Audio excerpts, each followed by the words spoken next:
이제 막 시작된 예루살렘 초대교회에 있었던 치유 기적이 오늘 본문인데요. 태어날 때부터 한 번도 걸어보지 못한 사람이 있었습니다. 성전 입구에서 구걸을 해서 이 사람은 생계를 유지했고요. 그날도 구걸을 하려고 그곳에 앉아 있었습니다. 마침 베드로와 요한이 하루에 3번씩 기도를 했잖아요. 유대인들은 유대 시간으로 3시, 6시, 9시, 우리 시간으로는 오전 9시, 낮 12시, 오후 3시입니다.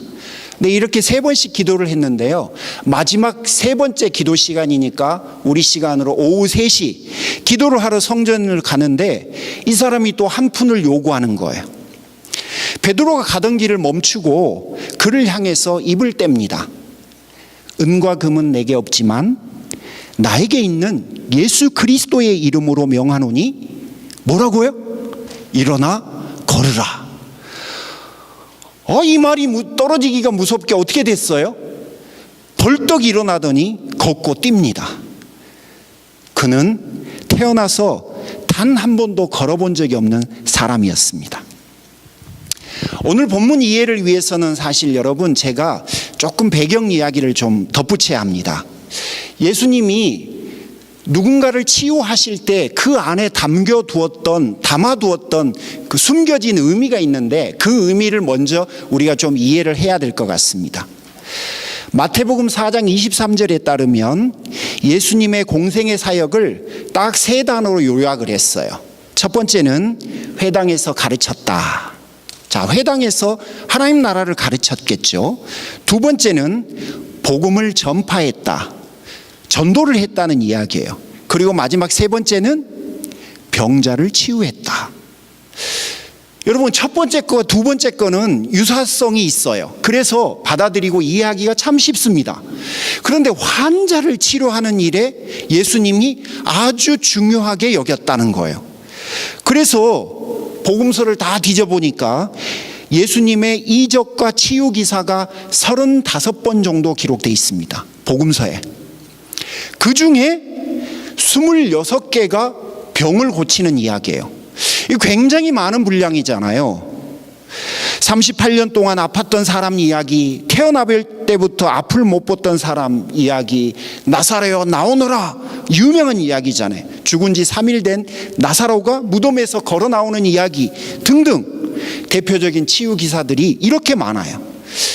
그러면 그 많은 치유 기사를 예수님은 어떤 이유와 목적으로 행하셨을까? 이게 여러분과 제가 먼저 이해해야 될 내용이라고 봅니다. 이사야서 53장 4절에 보면 메시아는 치유자라고 예언을 해요. 메시아는 와서 우리의 상한 곳, 우리의 아픈 곳을 치유해 주는 분이라고 예언되어 있습니다. 그런데 마태복음 8장 16절 17절은 예수님께서 병든 자를 고치신 후에 바로 예수님이 그 이사야 53장 4절을 성취하신 분이라는 것을 확인하기 위해서 그 부분을 그대로 인용해요. 그런 다음에 예수님께서 예언된 메시아이셨다라고 우리에게 가르쳐 줍니다. 들어보십시오. 마태복음 8장 16절 17절입니다. 저물매 사람들이 귀신 들린 자를 많이 데리고 예수께 오거늘 예수께서 말씀으로 귀신들을 쫓아내시고 병든 자들을 다 고치시니 이는 선지자 이사야를 통하여 하신 말씀에 우리의 연약한 것을 친히 담당하시고 병을 짊어지셨도다 함을 이루려 하심이더라. 자, 그렇다면 여러분 첫 번째 예수님께서 누군가를 치유하신 데에 담겨져 있는 의미는 예수님이 예언된 메시아라는 것을 증명하기 위해서요. 구약 성경에 메시아는 오셔서 이런 거를 할 거다라고 되어 있는데 예수님이 오셔서 그걸 했다면 그분이 바로 예언된 메시아라는 것을 알려주기 위한 거예요. 자, 그 다음에 두 번째 한번 볼까요? 마가복음 2장에 보면 중풍병자를 치유하시는 사건이 나오는데 굉장히 독특합니다. 5절에 보면 뭐라고 하시냐면 내 죄가 사함을 받았다 이렇게 말해요. 여러분 병을 치유해 놓으시고 뭐라고 하시냐면 네 죄가 사함을 받았다는 거예요. 아니 병과 죄 사함이 무슨 상관이 있길래 병을 고쳐 놓으시고 죄 사함을 받았다고 하실까요? 또 다른 거 보세요. 비슷한 이야기예요. 마태복음 9장에 12해 동안 혈루증을 앓았던 여인 이야기가 나오는데, 그 여인이 예수님 뒤에 와서 조용히 예수님 옷자락을 만져요. 그러고 나니까 어떻게 돼요? 나았죠. 12해 동안 병 걸렸던 게 나아요. 그러자 22절에 예수님께서 이렇게 말하셔요. 나라, 안심하라. 내 믿음이 너를 구원하였다. 여기서는 한 수를 더 뜨시는 것 같아요. 그러자 여자가 그 즉시 구원을 받으니라. 아니, 여기서는 병을 치유해 놓으시고 너가 구원을 받았다라고까지 이야기를 해요. 병을 치유하시고 죄 사함을 받았다? 병을 치유하시고 구원을 받았다? 이게 무슨 의미지? 치유를 죄 사함과 구원으로 연결시키고 계시다는 것을 잊어버리시지 말고 세 번째로 오십시오. 세 번째 뭐라고 돼 있냐면, 요한복음 9장 3절과 요한복음 11장 4절이 같은 맥락인데요, 여기서 치유하신 후에 뭐라고 하시냐면, 하나님께서 하시고 싶은 일을 드러내기 위해서 그렇다라고 이야기를 해요. 하나님께서 하시고자 하는 일들을 그들을 통해서 드러내고 싶으시다는 거예요. 자, 그러면 여러분이 창세기부터 계시록까지 있는 하나님께서 그토록 하시고 싶으신 그 목적, 그 광대하신 목적, 그게 뭐죠? 구원이죠. 우리 구원이에요. 하나님 나라 복음을 통해서 우리를 다시 하나님의 백성으로 삼고 싶어 하셨어요. 그 계획을 위해서 아픈 자들을 치료했다는 거예요. 그래서 예수님은 오셔서 무엇을 했냐면, 치유하신 후에 죄 사함을 받았다, 치유하신 후에 구원을 받았다라고 하는 이야기를 한 겁니다. 자, 그러면 이제 전체를 한번 정리를 해볼게요. 자, 첫 번째 제가 말씀드렸던 이야기가 뭐였냐면, 예수님께서 병자들을 치유하시는 것은 구약에 예언된 메시아가 치료자라는 것을 성취하기 위해서예요. 메시아라는 걸 증명하기 위해죠. 구원자라는 걸. 두 번째, 마가복음 본문과 마태복음 본문을 통해서 병자를 치유하신 이후에 죄사함을 받았다, 구원을 받았다라고 말씀하셨어요. 그리고 예수님은 치유하신 후에 요한복음 본문을 통해서 하나님이 하실 일을 너희에게 보여주기 위해서다라고 되어 있습니다. 그래서 이 모든 것들을 통틀으면 이런 결론에 도달합니다. 예수님은 하나님 아버지가 가지고 계신 구원 계획을 우리 가운데 성취하기 위해 오신 분인데, 그분은 아버지의 구원 계획을 당신의 치유를 통해서 우리에게 보여주고 드러내 주신 거예요. 그렇다면 예수님의 치유 행위는 단순히 병자를 고친 것이 아니라 구원자로서, 메시아로서의 사실은 통치 행위입니다. 구원 행위예요.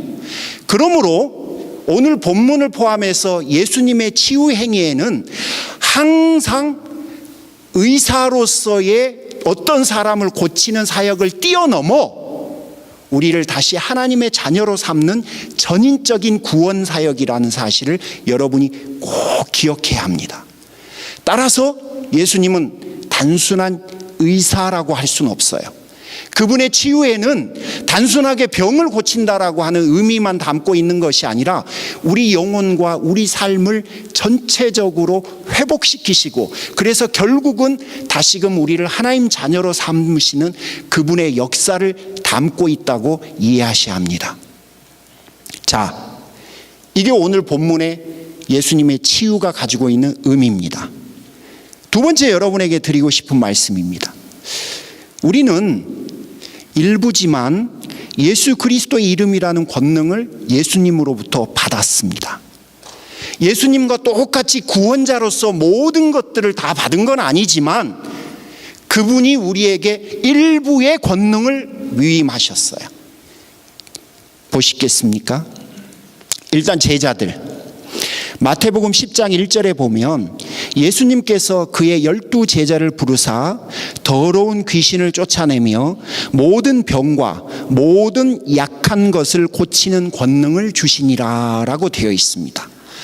제자들에게 예수님의 그 권능을 일부 위임해 주신 거예요. 물론 귀신을 쫓고 병을 고친다고 구원자가 되는 건 아니에요. 절대 아니에요. 예수님이 하셨던 그 구원자로서의 치유와 우리가 하는 병 고치고 귀신을 쫓아내는 것은 분명히 달라요.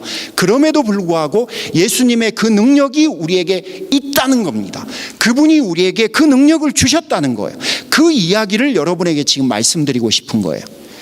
제자들이 이 권능을 행하는 구체적인 사건의 좋은 예가 사도행전 5장 15절 16절에 나옵니다.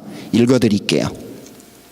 심지어 병든 사람을 메고 거리에 나가 침대와 요 위에 누이고 베드로가 지날 때에 혹 그의 그림자라도 누구에게 덮일까 바라고 예루살렘 부근에 수많은 사람들도 모여 병든 사람과 더러운 귀신에게 괴로움을 받는 사람들을 데리고 와서 다 나음을 받으니라. 베드로가 지나가는 그림자만 지나가도 나았다는 거예요. 이게 바로 예수님이 베드로에게 주신 권능이었다는 겁니다. 우리가 잘 아는 바울의 경우도 여러분, 그의 손수건과 앞치마만 갖다가 환자들 위에 갖다 놔도 어떻게 됐다고요? 나았다고 돼 있어요. 오늘 본문 어떻습니까? 오늘 본문도 동일한 이야기가 같은 맥락이죠. 자, 이 시점쯤에서 꼭 여러분에게 상기시켜 드리고 싶은 게 있어요. 그게 뭐냐면 제자들이나 바울의 능력이 아니었어요. 오해하시면 안 돼요. 제자들이나 바울의 능력이 아니라 예수 그리스도의 이름에 능력이 있었던 거예요. 그러니까 그들에게 능력이 있었던 게 아니라 그들 안에 계신 예수 그리스도의 능력이 그들을 통해서 드러난 거라는 거예요. 동시에 주님은 예수 믿는 우리에게도 동일한 능력을 주셨어요. 여러분이나 저에게도 이 능력을 동일하게 주셨다는 거예요. 야고보서 5장 16절, 그러므로 너희 죄를 서로 고백하며 병이 낫기를 위하여 서로 기도하라. 의인의 간구는 역사하는 힘이 큼이니라.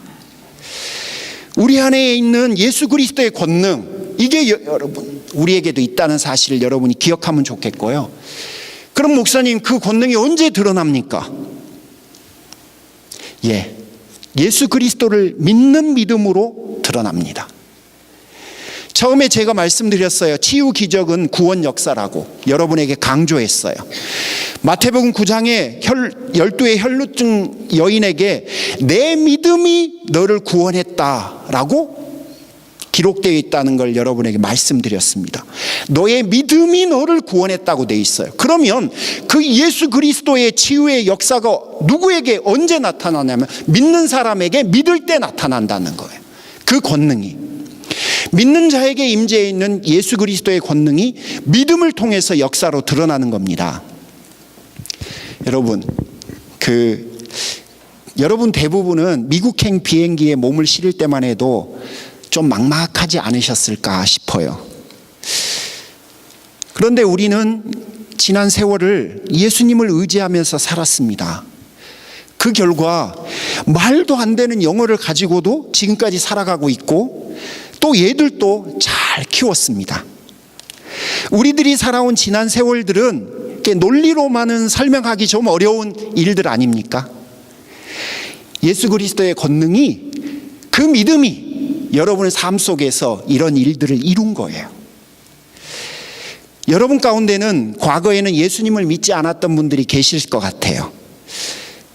지금도 확신에 이르지 못했을 수도 있습니다. 하지만 여러분이 처음 교회에 발을 내디뎠을 때와 지금을 한번 비교해 보면 여러분 많은 변화들이 있지 않으십니까? 하나님에 대한 생각도 좀 변했을 거고요. 자신들의 인생을 바라보는 시선도 좀 변하지 않았을까요? 이런 생각들은 여러분의 삶의 모양이나 또 만나는 사람들의 그룹들을 달라지게 만들었을 겁니다. 우리가 알다시피 사람 그렇게 쉽게 변하지 않습니다. 그런데 우리가 그렇게 변해 있습니다. 뭘까요? 바로 예수 그리스도의 권능이 여러분 삶 속에서 일했다는 증거들입니다. 여러분, 이런 점에서 예수 그리스도의 권능이 우리 삶에 나타나고 있는 거예요. 나타난 거죠. 그리고 지금도 나타나고 있는 겁니다. 이런 점에서 보면 우리는 결코 오늘 본문과 같은 기적들을 듣고 보는 사람만은 아니라는 거예요. 내가 이미 우리의 삶 속에서 다른 모습으로 경험하고 있다는 겁니다. 따라서 우리는 기적의 구경꾼들이 아니라 기적의 주인공들인 거죠. 여러분과 저는 바로 오늘 본문과 같은 예수 그리스도의 권능이 가져오는 기적들을 경험하면서 살고 있는 사람들이에요. 은과 금으로는 할 수 없는 오직 예수 그리스도의 이름만으로 가능한 삶을 우리가 지금 살아가고 있는 거죠. 주님은 왜 이런 권능을 주셨을까? 무엇 때문에 우리에게 그 권능을 위임해 주셨을까? 그런 생각들이 듭니다. 분명히 우리가 구원받은 주님의 자녀임을 확증시켜 주기 위해서 아닐까? 그러니까 믿음이 역사하는 능력으로 나타나는 거잖아요. 믿음이 없는 사람에게는 이런 역사가 나타나지 않으니까. 너가 나를 믿는 그 믿음, 너가 나의 자녀가 되었기 때문에 너의 삶 속에 그런 일이 일어난다는 것을 우리에게 보여주려고 하지 않으셨을까요? 더불어서 우리의 삶에 하나님 나라가 임재해 있다는 사실을 보여주고 싶으셨을 거예요. 너의 마음 속에, 너의 삶의 그 상황 속에 내가 이미 다스리고 내가 이미 주인 되어서 너를 통치하고 있다는 것을 보여주고 싶으셨을 거예요. 그러므로 이 능력은 주님 오시는 그날까지 우리의 삶 속에서 계속 역사할 줄 믿습니다.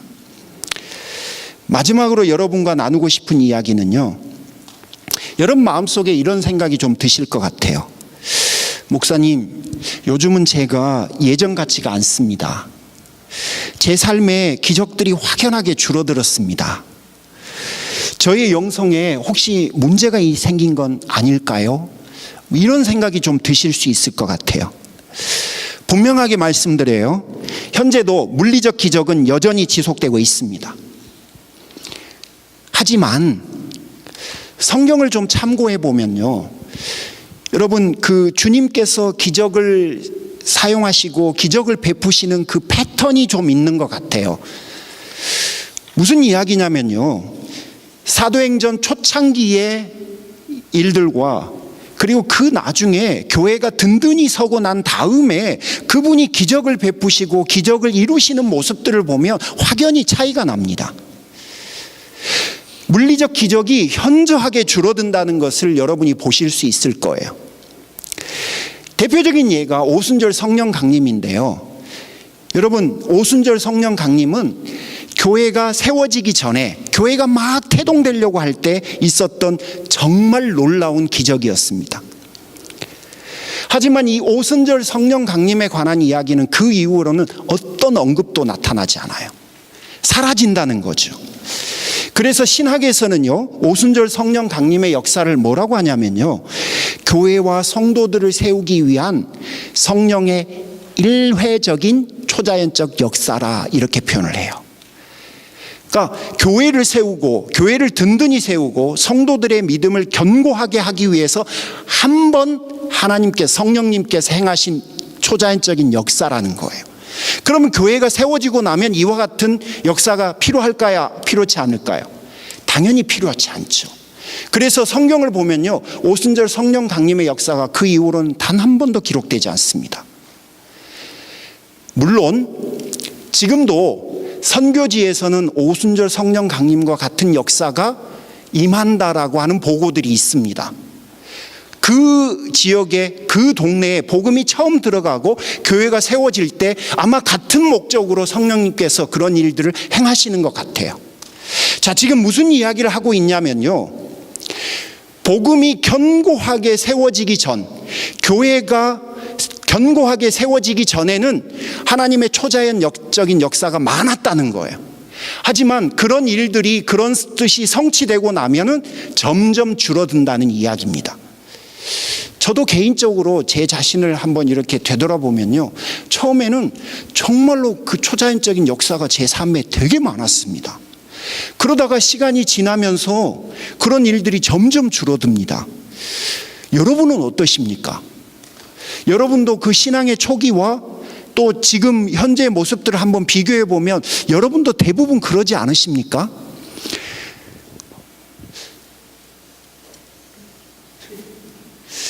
네. 그래서 제가 느끼기에 시간이 흐를수록 기적들이 줄어든다는 생각들이 자꾸 많이 들어요.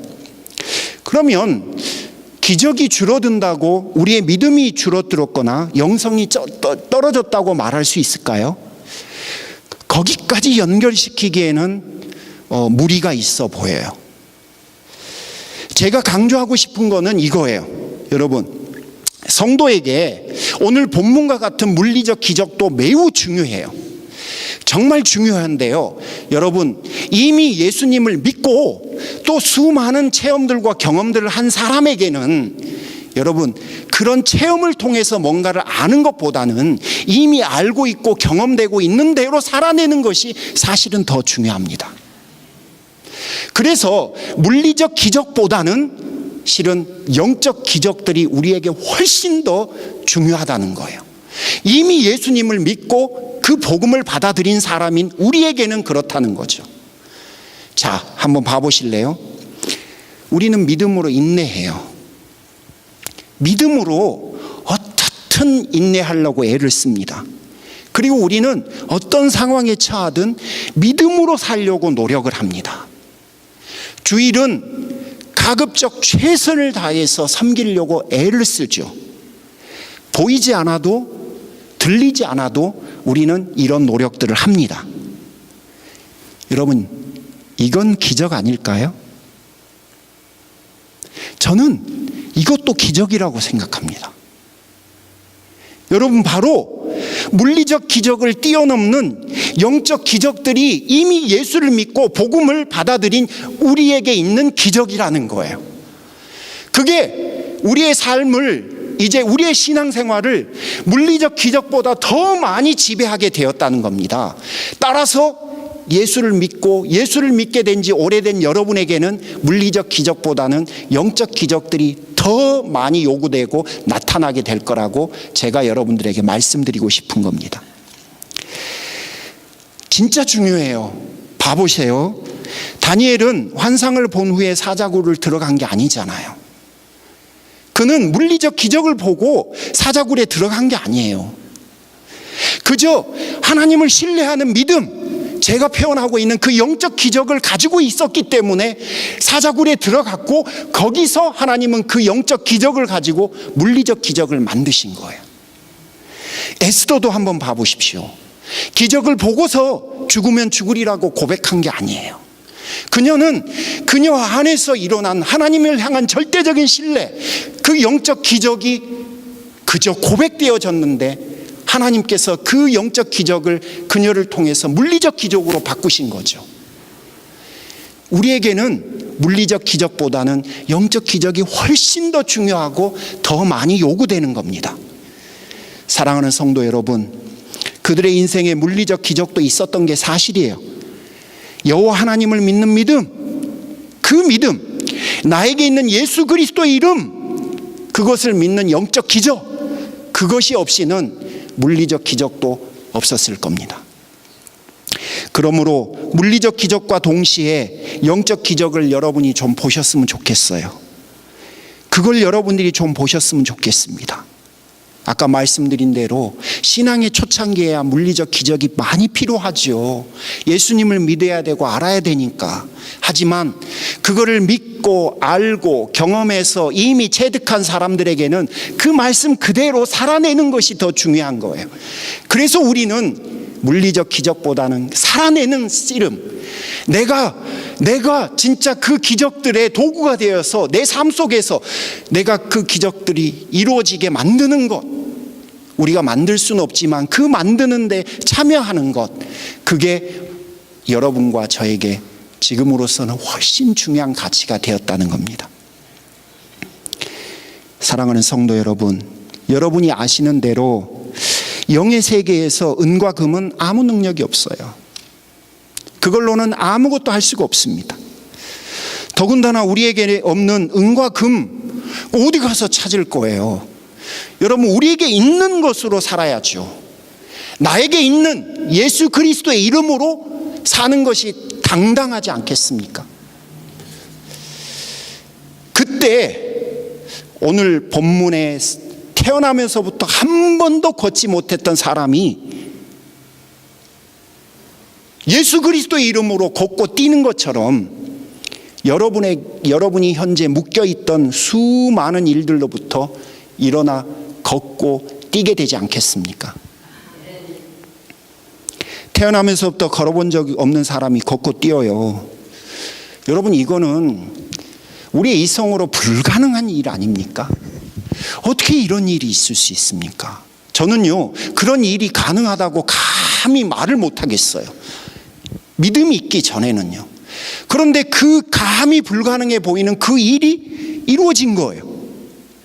여러분에게도 이와 같은 참 유사한 일들이, 이슈들이 있을 것 같아요. 우리 삶에 그런 이슈가 없는 인생이 없으니까요. 기적 같은 응답이 아니고서는 해결될 수 없는 그런 일들이 여러분의 삶에 분명히 있으실 거예요.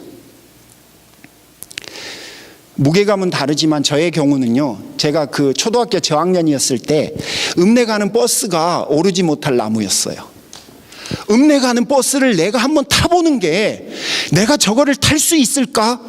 감히 거기를 이렇게 제가 쳐다도 못 봤어요. 그리고 내가 그 읍내 가는 버스를 타고 읍내를 간다는 것을 한 번도 상상을 못 해봤습니다. 정말 못 해봤어요. 진짜 촌놈이죠. 지금도 저에게 그런 이슈들이 있는데요.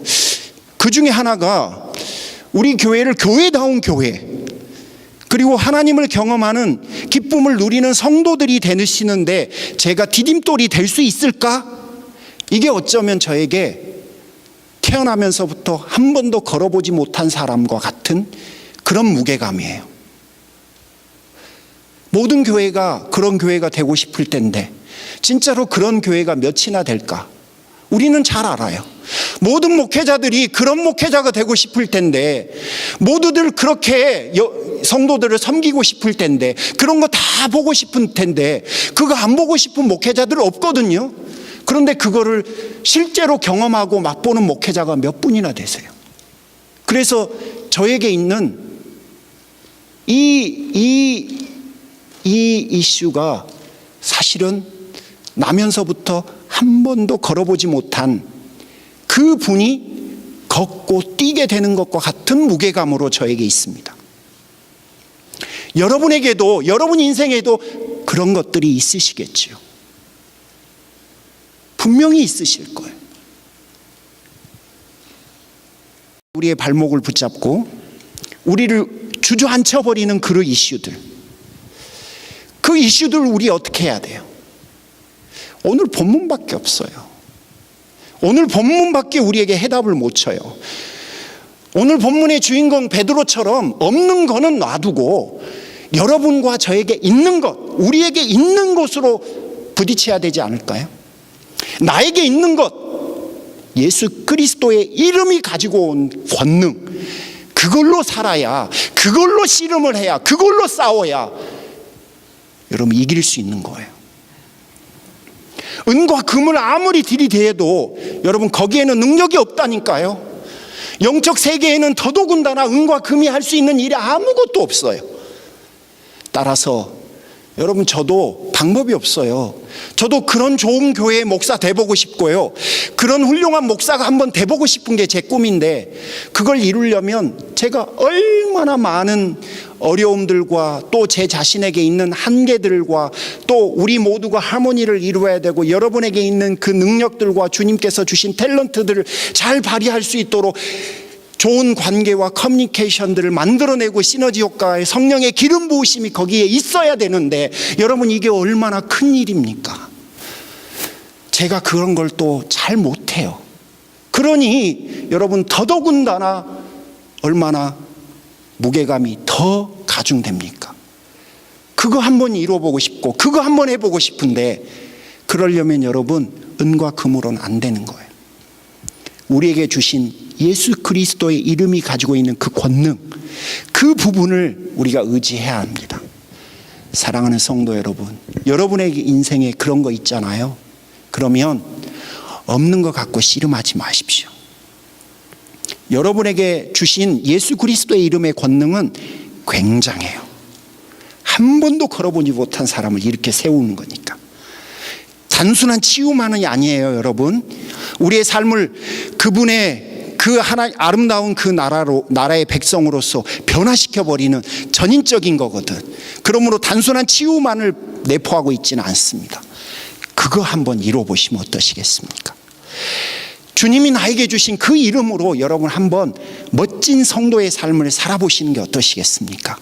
그래서 나에게 있는 예수 그리스도의 이름의 권능을 베드로처럼 그 태어나면서부터 한 번도 걸어보지 못한 그 사람에게 주는 거예요. 정말 멋지지 않습니까? 이게 바로 우리의 삶입니다. 그분이 초대해 놓으신 성도들의 라이프입니다. 말씀을 정리하고 싶어요. 욥이 사람의 눈으로 보면 완전히 모든 걸 다 잃었잖아요. 하지만 그는 하나도 잃지 않았다고 생각합니다. 이유는 단순해요. 뭐죠? 모든 것과 바꿀 수 없는, 오늘 표현으로 보면 예수 그리스도의 이름을 본인이 소유하고 있거든요. 하나님께서 욥의 인생에 갑절을 주셨다, 이거는 버리세요. 잊어버리세요. 그거 말고요, 그거는 결론적으로 하나님이 그렇게 하신 거고요, 그거보다 더 중요한 거는 그가 결코 아무것도 잃지 않았다는 고백이에요. 여러분, 우리 그렇게 한번 살아봤으면 좋겠어요. 은과 금이 아닌 우리에게 있는 예수 그리스도의 이름으로 지금 여러분의 인생, 여러분의 가정, 여러분 자녀 안에 있는, 그리고 우리 교회 안에 있는 묶여있는 일들이 이 예수 그리스도의 이름의 권능이 역사로 임하면 오늘 본문과 같은 일이 우리 인생에 드러날 겁니다. 일어나 걷고 뛰게 될 거예요. 여러분의 삶을 은과 금이 아닌 예수 그리스도의 이름으로 충만케 하십시오. 주님의 사랑이 영원히 여러분과 함께하여 주실 것입니다.